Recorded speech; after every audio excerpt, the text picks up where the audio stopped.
Here we're to simplify these radical expressions. I've computed the prime factorization of each of those radicands, and using a factor tree, 3 goes into 147 49 times, 7 divides into 49 7 times. So 147 is 3 times 7 times 7, 3 times 7 squared.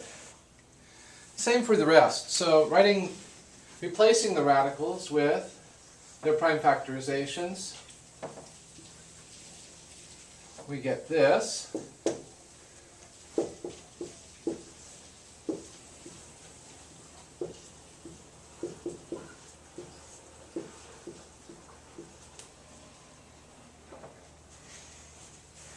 Okay, now we can start simplifying each of those radicals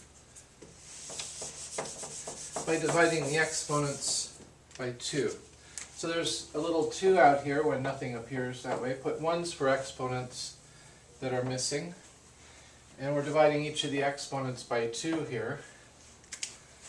So to begin with, we have 3, and 2 doesn't divide into 1, so 3 to the 1 remains. 2 does divide into 2 5 times.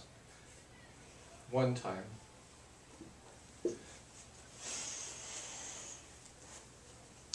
So again, 2 divides into 1, doesn't divide into 1, so 3 to the 1 remains under the radical. 2 divides into 2 1 time, so 1 5 gets out of the radical. None remain because there's no remainder. Now we have minus 4.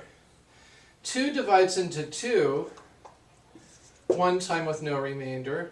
And 2 divides into 3 1 time with a remainder of 1.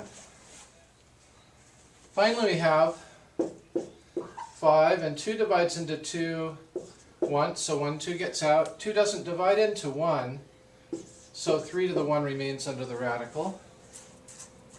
So what we end up having here is 15 square root of 3 minus 4 times 2 is 8, 8 times 3 is 24 square roots of 3 plus 10 square roots of 3.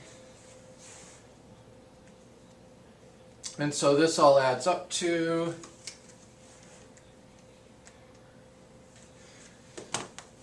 1 square root of 3 is 15 square roots of 3 plus 10 is 25 square roots of 3 minus 24 square roots of 3. Just leaves 1 square root of 3. So this all simplifies down to the square root of 3.